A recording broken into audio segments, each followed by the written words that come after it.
ایک آدمی نے 99 قتل کیے بنی اسرائیل میں، پھر ایک عبادت گزار سے پوچھا 99 قتل ہو چکے ہیں، توبہ ہوگی؟ کہ نہیں ہوگی۔ انہوں نے کہا اسے بھی قتل کر دیا۔ 100 پھر ایک عالم سے پوچھا 100 قتل کیے ہیں، توبہ ہوگی؟ کہ بیٹا کیوں نہیں ہوگی، لیکن ایک شرط ہے، توبہ پکی ہو، یہ شہر گندا ہے یہ چھوڑ دے، وہ شہر نیک لوگوں کا ہے، وہاں جا کے آباد ہو جا، معاف کہنے کہ مجھے معافی مل جائے میں ہر شے چھوڑ دوں گا۔ اپنا بوریا بستر اٹھایا اور چل پڑا۔ راستے میں موت آئی، جب موت نے جھٹکا دیا تو اس نے چھلانگ لگائی آگے کی طرف، تو وہ یوں گرا، اس کے ہاتھ یوں اور پاؤں یوں گرا۔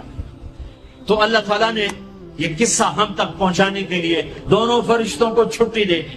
جنت کا فرشتہ بھی آ گیا، دوزخ کا بھی آ گیا۔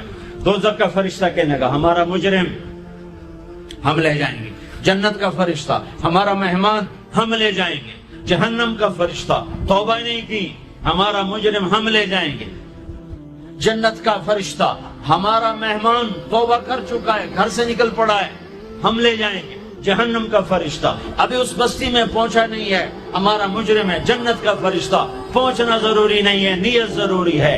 تو اللہ نے تیسرا فرشتہ بھیجا، جاؤ بھائی ان میں فیصلہ کرو۔ کیا فیصلہ کرو؟ یہ اس کی میت پڑی ہوئی ہے، یہ نیک لوگوں کی بستی ہے، یہ اس کی اپنی بستی ہے، فاصلہ ناپو، اگر اپنے گھر کے قریب ہے تو جہنم والے لے جاؤ، اگر نیک لوگوں کے گھر بستی کے قریب ہے جنت والے لے جاؤ۔ یہ یہاں گرا پڑا تھا، گھر کے قریب تھا اور نیک لوگوں کی بستی سے دور تھا۔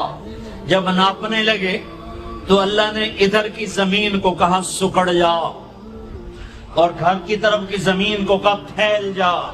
جب پیمائش ہوئی تو اپنے گاؤں سے دور اور نیک لوگوں کے گاؤں کے قریب ہو گیا، تو اللہ نے فرمایا چلو ہمارا مہمان ہے جنت۔